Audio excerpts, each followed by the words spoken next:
De Saint Jean de la Croix, La nuit obscure de l'âme, livre 1er, chapitre 2. De quelques imperfections spirituelles où les commençants tombent à l'égard de l'orgueil.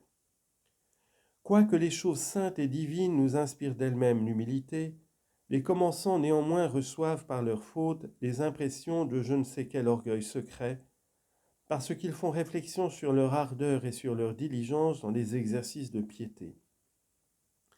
Ils conçoivent de la joie et de la complaisance d'eux-mêmes et de leurs actions, et ils ont un grand penchant à parler des choses spirituelles dans les conversations, et même à les enseigner plutôt qu'à les apprendre.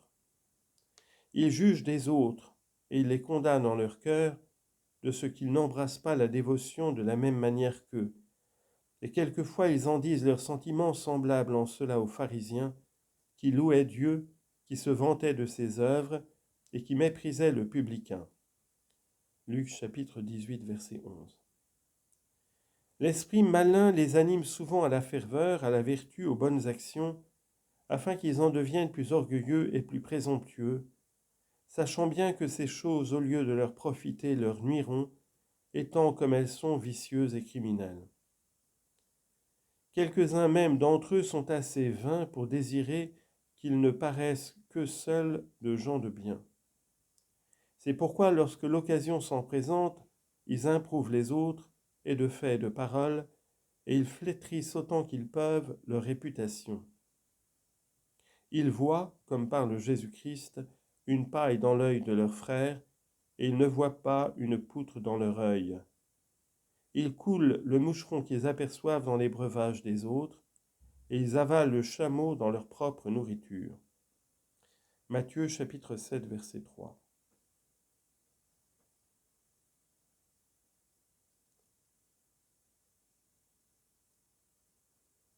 Et Matthieu chapitre 23, verset 24. Ils souhaitent si ardemment que leurs maîtres spirituels, tels que sont leurs confesseurs et leurs supérieurs, estiment et approuvent leur esprit et leur manière de vivre, que, comme ces directeurs n'ont pas pour eux cette condescendance, ils se persuadent que ces gens-là ne comprennent pas leur intérieur ou qu'ils n'entendent pas la spiritualité, de sorte qu'ils cherchent aussitôt quelqu'un qui soit de leurs sentiments, et à qui ils puissent découvrir le fond de leur âme. Car ils ont beaucoup d'empressement pour trouver des personnes qui fassent l'état de leur vertu et qui leur donnent les louanges qu'ils désirent. Au contraire, ils abhorrent comme la mort et quelquefois ils haïssent tous ceux qui semblent n'en faire nulle estime, afin de les remettre en bon chemin par ce mépris apparent. Pleins de la présomption d'eux-mêmes, ils se proposent plusieurs desseins, mais ils ne les accomplissent jamais.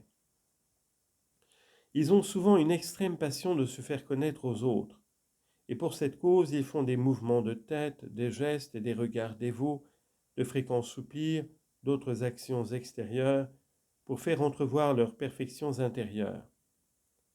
Ils sont aussi très aises de tomber en extase devant le monde, plutôt qu'en secret, et de découvrir leur ravissement aux autres, quoique le prince des ténèbres en soit ordinairement l'auteur.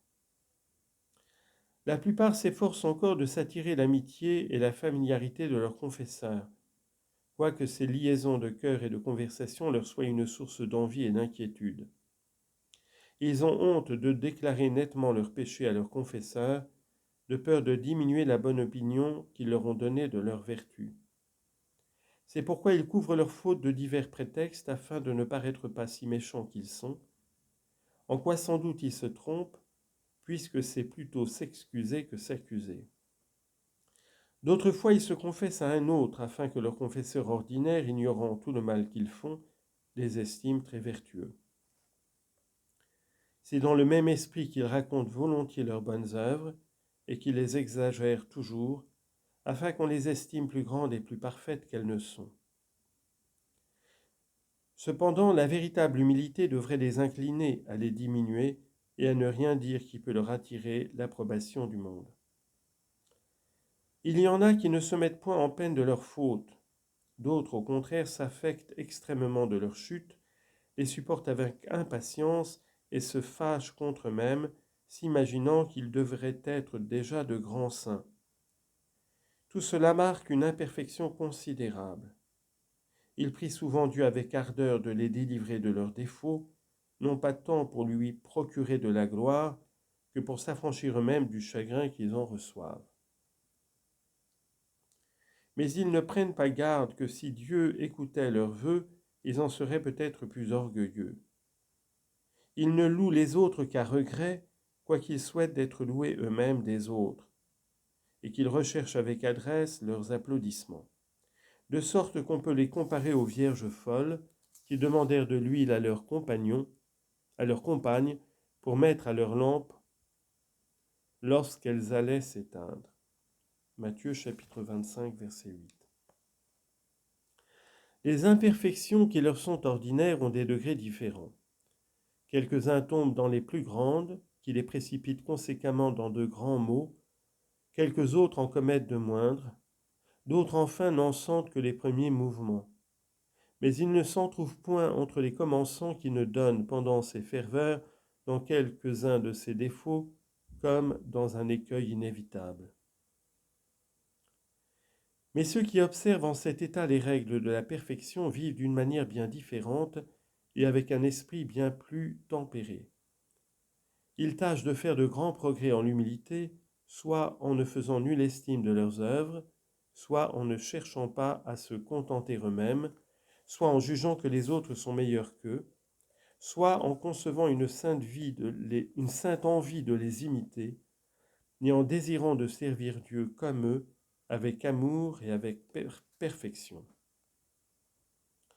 Plus leur ferveur est enflammée, et plus les actions qu'ils font et les délices qu'ils goûtent sont grandes, plus leur humilité les aide à connaître combien Dieu mérite et combien peu de choses ils font pour sa gloire. Tellement que plus leurs œuvres sont considérables, moins ils sont contents d'eux-mêmes.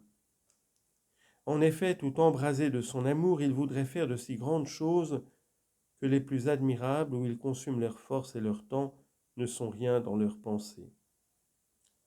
Le soin empressé dont cet amour les anime sans cesse les empêche de s'apercevoir si les autres font du bien ou n'en font point, ou s'ils le remarquent, ils infèrent de là que les autres ont plus de vertu et plus de perfection qu'eux. Si bien que, comme ils ont une très basse opinion d'eux-mêmes et de leurs actions, ils désirent que les autres aussi n'en conçoivent que du mépris. Lors même que quelqu'un les estime et les loue, ils n'y peuvent consentir. De sorte que, parler avantageusement de leurs bonnes œuvres, c'est, selon leur sens, quelque chose d'étrange et d'extraordinaire.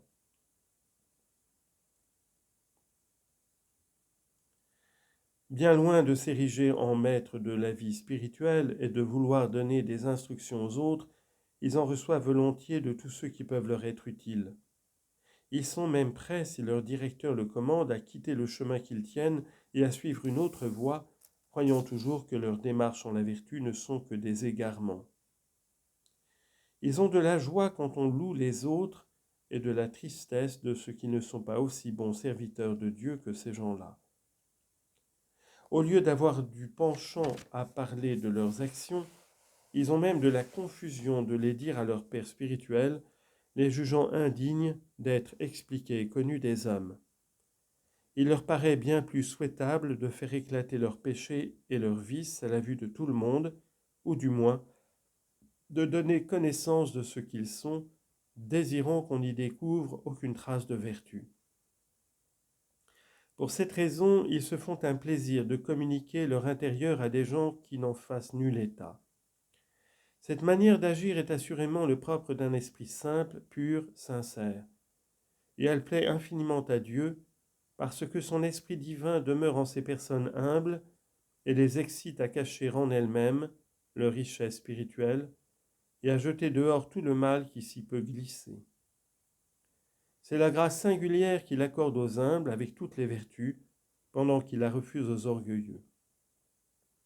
Au reste, leur zèle pour Dieu est si ardent et si généreux qu'ils donneraient de bon cœur tout leur sang à ceux qui le servent et qui s'efforcent de lui gagner des âmes en toute rencontre.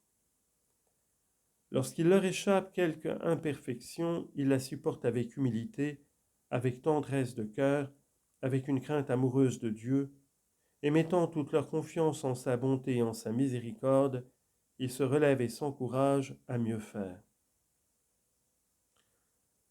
Mais il me semble qu'il y a très peu d'âmes qui marchent au commencement dans ce degré de perfection, et nous aurions sujet d'être satisfaits si la plupart ne se jetaient pas dans des désordres tout contraires. C'est pourquoi Dieu plonge dans les ténèbres d'une obscure nuit toutes celles qu'il veut purifier de ses défauts et de ses vices.